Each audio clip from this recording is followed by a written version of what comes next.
między innymi Nathan Granner, który dziś wraz z Krzysztofem... Meanwhile.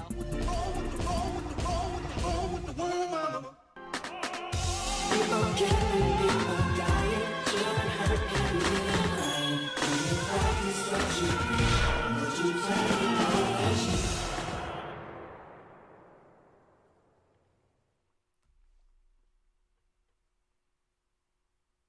Hey everybody, Nathan Granner here. This is my real life.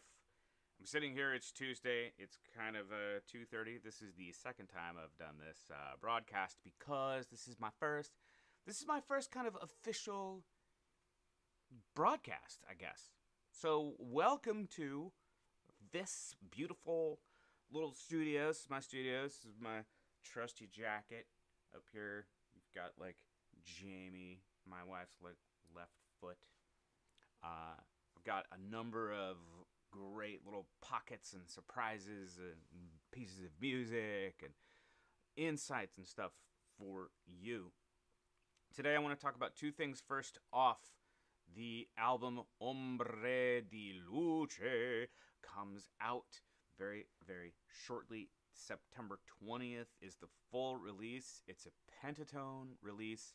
Not only will it be streaming on all of your cool things, on basically everything, but you'll also have it for sale for real, like as a physical CD. Second, the thrust of this episode is called Getting It Right. Getting it right. And in this particular case, getting it right is about the recording process. I am a firm and true believer in recordings for any kind of singer, not just rock and roll, but also classical musicians. Getting into a church or a space or a living room or whatever, grabbing a couple of cheap microphones and a great instrument, including your voice, or a couple instruments or an ensemble, and making some recordings. Listen, it has worked wonders for me. I claim to be a recording artist, and I love being in the studio. I love live recording, and I love talking to you right here in this little studio in Santa Maria, California, where I call home. Getting it right. So I'm going to play a couple of, one big clip for you. It's a fun little piece, and it is from Goodbye, Mr. Chips. I'll be going to San Francisco, into the Lucasfilm world once again at Skywalker Sound, and just putting in a little extra touches into our upcoming Goodbye, Mr. Chips full official album. We recorded the movie version, the soundtrack of Goodbye, Mr. Chips in 2021, I believe, at the San Francisco San Francisco Conservatory of Music.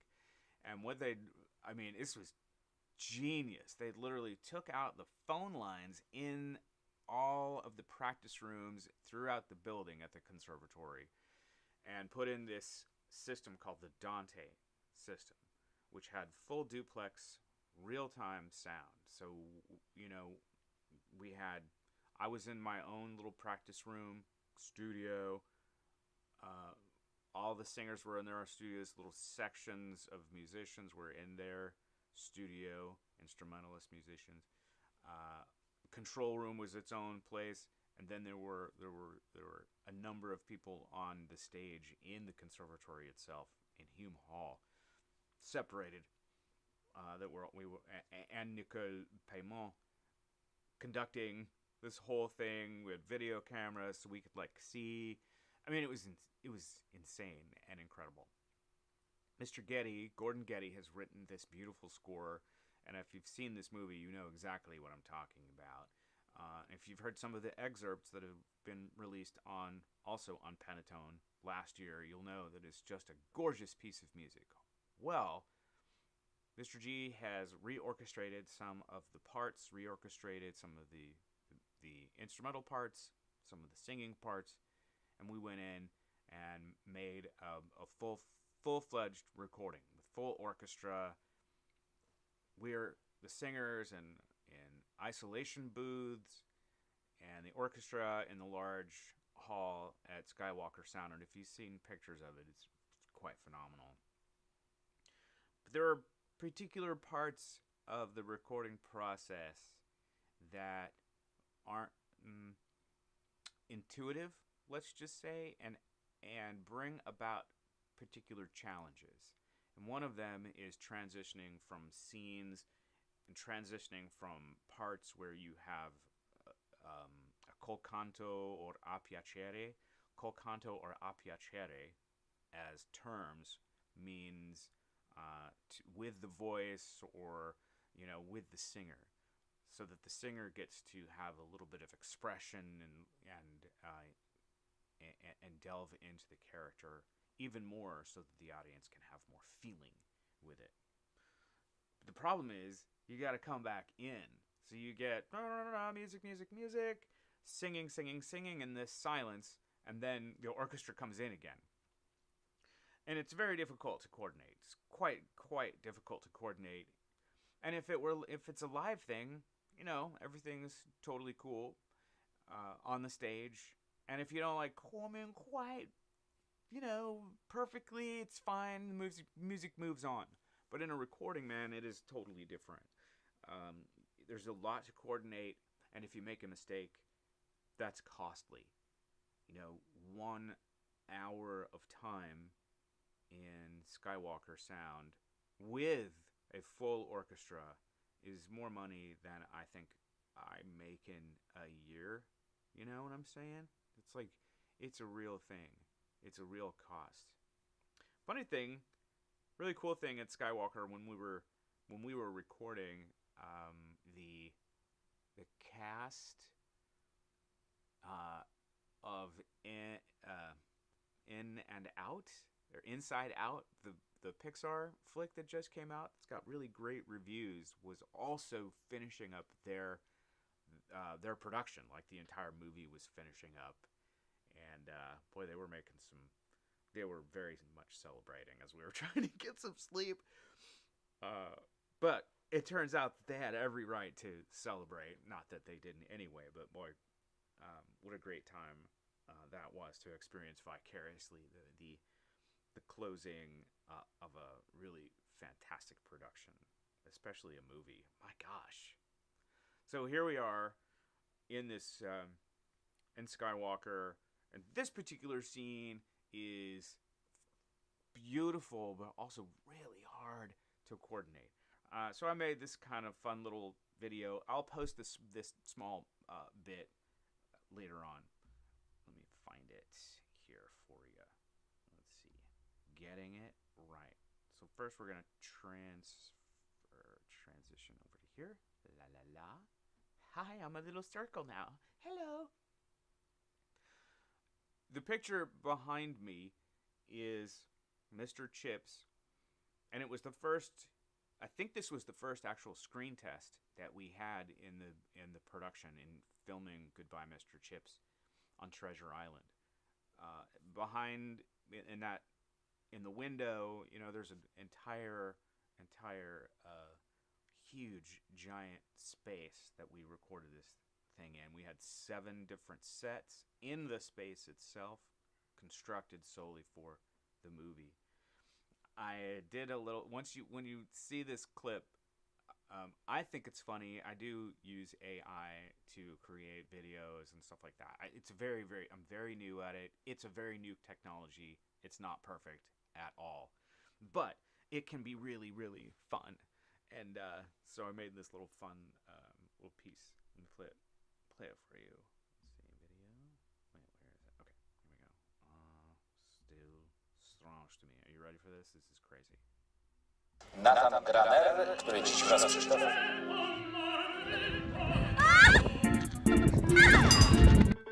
I don't even know. Oh. Practice what you preach, and what you tell you always cheat. There we go. Oh.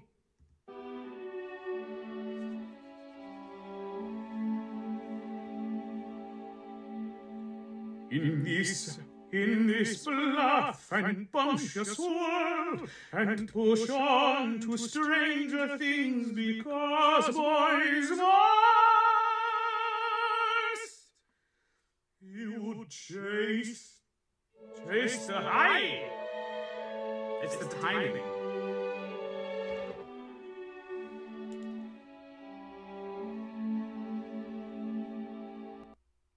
So, okay, there are a couple of things to pick out here as we do this, as we go along. Now we were talking about transitions in parts of operas that are a piacere, which is two words, a, the letter A, and then Piacere, a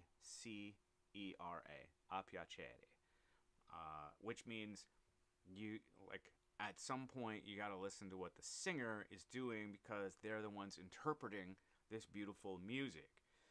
But you got to come back in. You got to come back in together. It's a huge. This is why we have conductors, right? This is why we have conductors, because they coordinate all the stuff that's going on. There's scenery that's happening. There's lights that are happening. You know,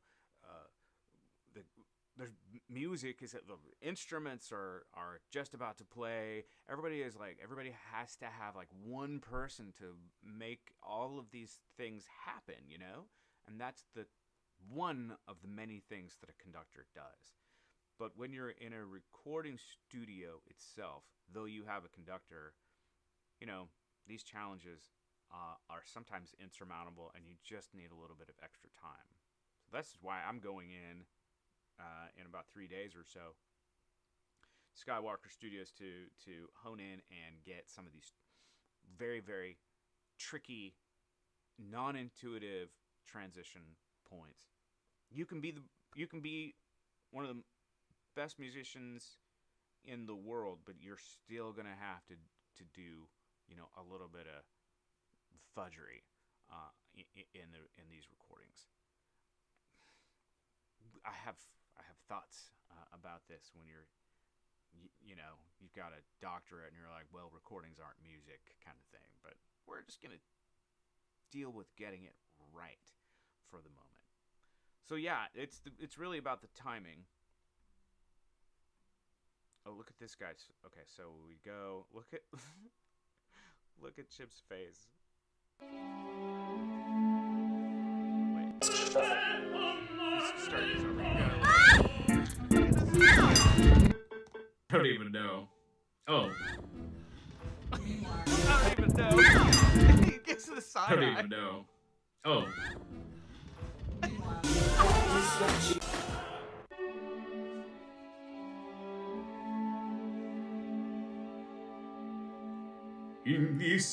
In this bluff and bumptious world. First of all, it'd be nice if you get the right note.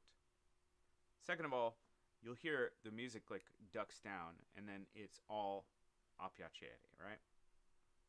And push on in this bluff and bumptious world, and push on to stranger things because boys must. You would chase. Good note. Chase the high. Ah. It's the timing. Going back. In this bluff and bumptious world, and push on to stranger things because boys must. He would chase the horizons just as we taught all the boys to do, and make us share. So, yeah, I don't know.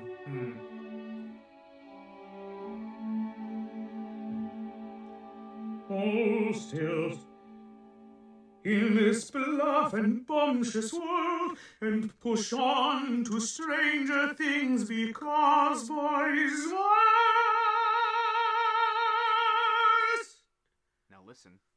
He listening. would chase the horizon just as things because boys are. Okay, so you got the high note, right? And I'm thinking, all right, you have to regulate your pressure. You got to get that high note. It has to I have to lift off of the voice, keep in tune, make it this beautiful little thing. But then I'm also like, and 2 and 3 and 4, and just like intuitively trying to keep it together so that I can hear the instruments come back in. So what I'm trying to do is just like my ears are adjusting back to being able to hear things. This is what happens. Your ears kind of turn off because if you sing high notes or very loudly, your ears dampen sound. It's really amazing what our bodies do. So then I'm going to start just a little bit lower in the volume so that I can more readily coordinate with the rest of the orchestra, which is already recorded, like it's already there, right? So that's and also it works in the character too. Like he's like, oh, but because boys must, he would. This is a new thought. He would chase the horizon just as we taught all. Just starting off these thoughts, you don't start off a thought a lot of times when you're being thoughtful, with, I'm gonna do all of this stuff, right? You're like, contemplative. And also this dude, he's 85. So this allows me, within the characterization, to actually be technically more capable in manufacturing this coordinated phrase. And push on to stranger things because boys must.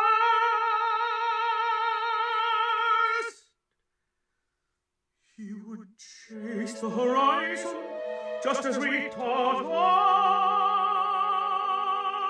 the boys to do, and make us change forever. Yeah. To keep to the beauty that oh yeah. Totally.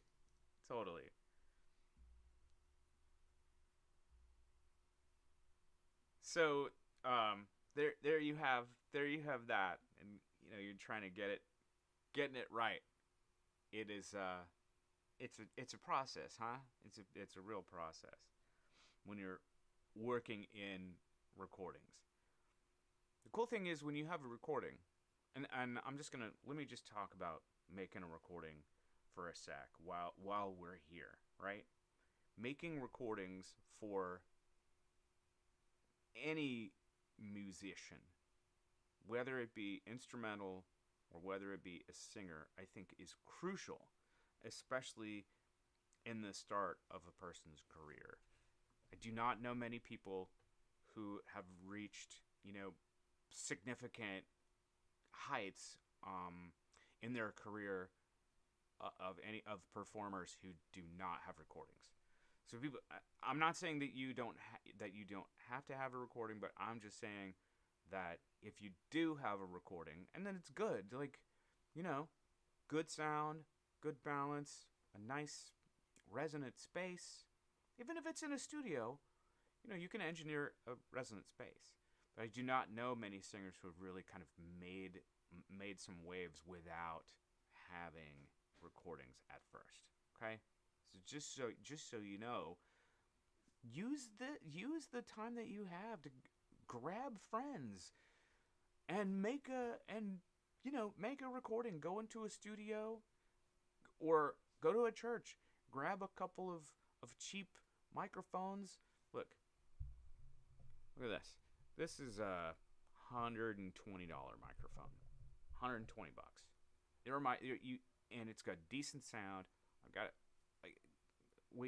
Bo Bledsoe guitar and I recorded on 2 AKG C1000s, $99 each. And that's what got me a recording contract. literally. I mean, it's not the only thing. I had to work with Bo, and Bo was and is an amazing musician in his own right, and also a little crackerjack engineer too. The intrepidness of what you have to do in music can sometimes be assuaged just by simply grabbing your friends and learning some music that you really love and making a record of it.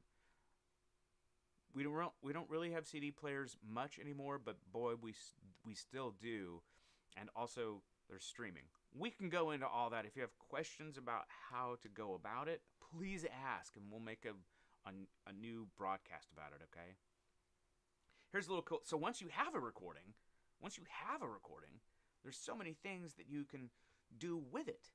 Let's see.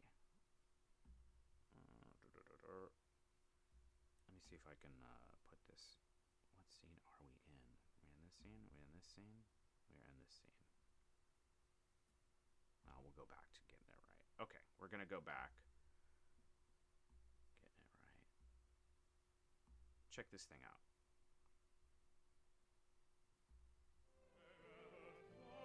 I remember so many things, but chiefly I remember all your faces. I shall never forget them. I have thousands of faces in my mind, the faces of boys. If you come and see me in years to come, and I hope you will, I shall try to place those older faces of yours. But it's just possible I shan't be able to. And you will say, the old boy doesn't remember me. But I do remember you, as you are now. And that's the point. In my mind, you never grow up at all. Never.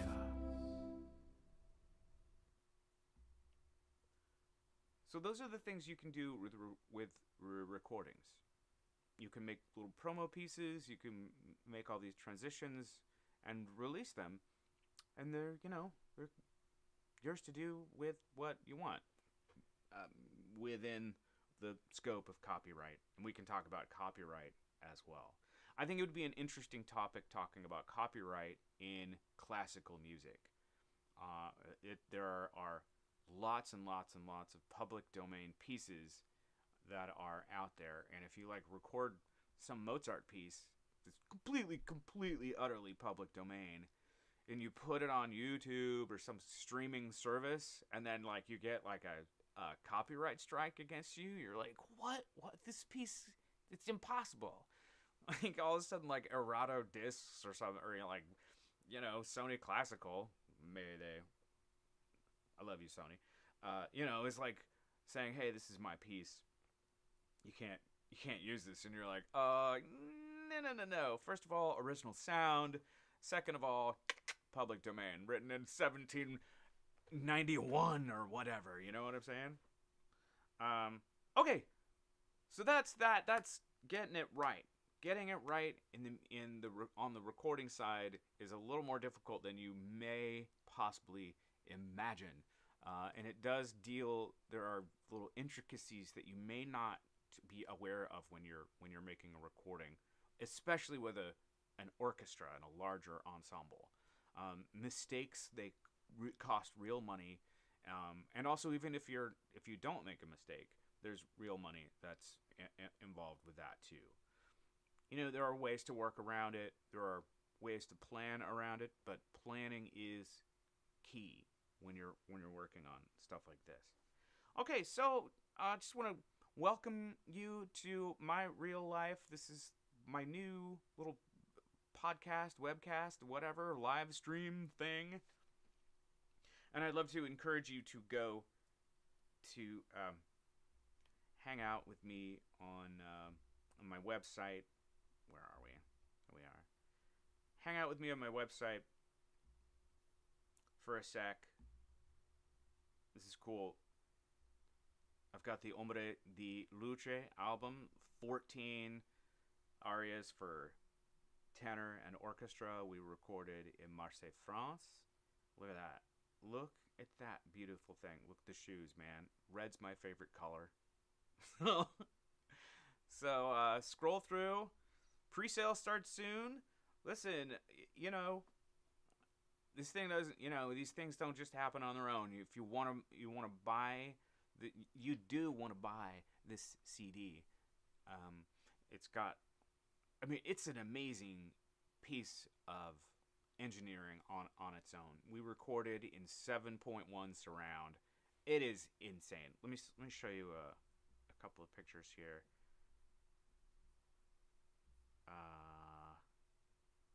We've got the tracks. Happiness. Oops, missed that one. What?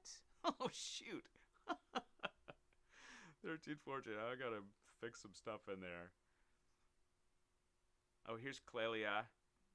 Here's Clelia Cafiero, our magnificent hot to trot conductor. She is hot stuff in Europe right now, like very, very, very popular, getting gigs left and right, and for the right reasons too. She's quite talented. She knows what she wants. She knows where she's going. It is watching her, traverse the classical music scene is great, and seeing her success is just it's a fantastic feeling. Okay, so check this photo out. Here I am. It's me in the white and the orange. I am literally surrounded by instruments. These are Marseillan players from the Philharmonic there, and they play with the Marseille Opera du Marseille. And I had such a great time with them. They were amazing players, and they were all really just in it to win it. When these pretty complex set of pieces. But here I am, like in the middle, like, and not to diss on anybody, but like this was like the fifth violist. I'm on a tiny little pedestal, like, it's just barely big enough for me, and she, like, during the entire session, she just like throws her viola case down on the podium, and I'm like, I'm even less space to move. It was insane. I was just like,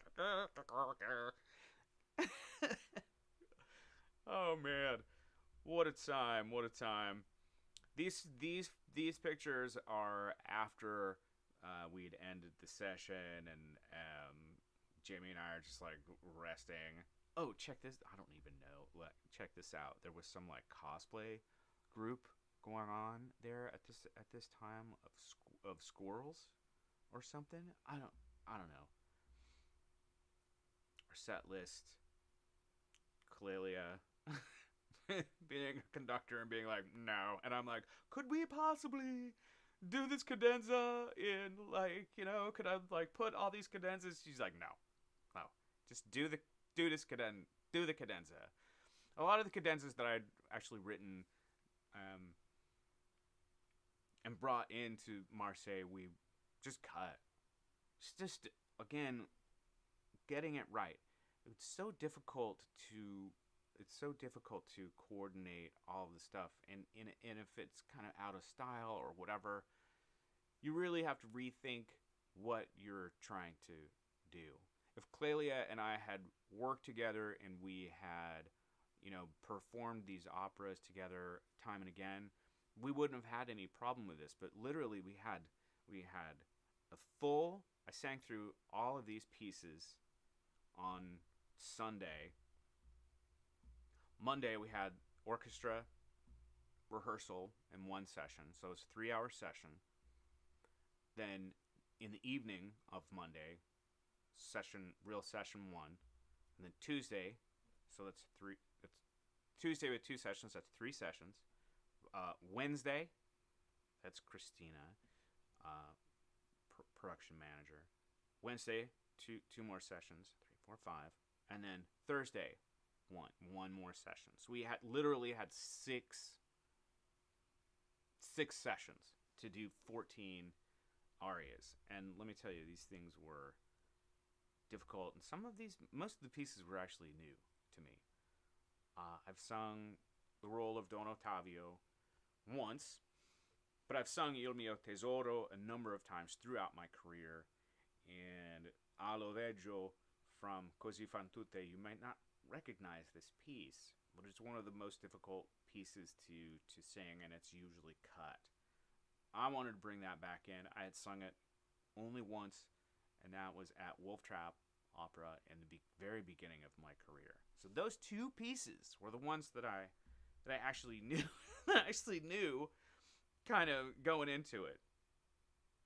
Anyway, it was just it was a phenomenal challenge. It was brutal, but boy, oh boy, you know, when you hear these tracks, and I'll play some for you later on.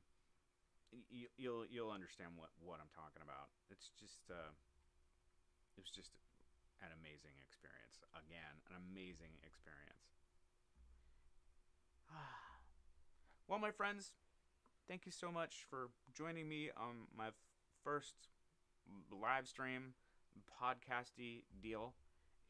I really appreciate you spending some time with me and making it happen. I tell you, there are worse things that we could be doing, but we live in a very interesting and caustic time that I feel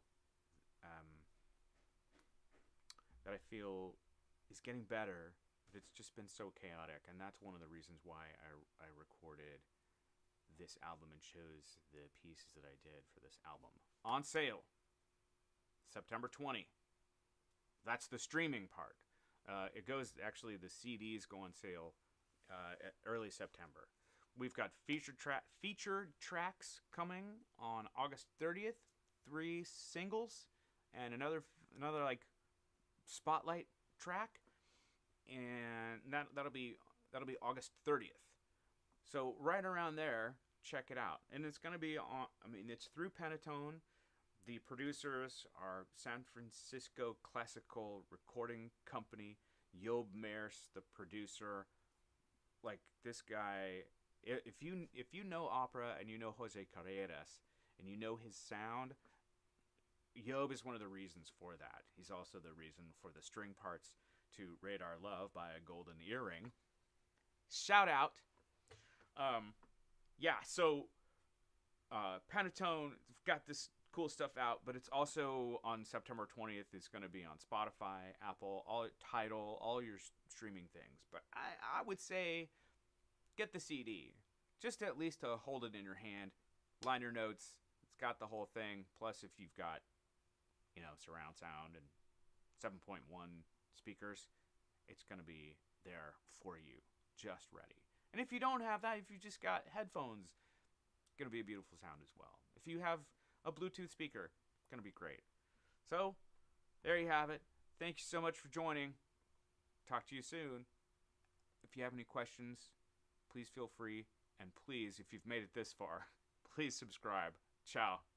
Formatu między innymi Nathan Granner, który dziś wraz z Krzysztofem. Meanwhile,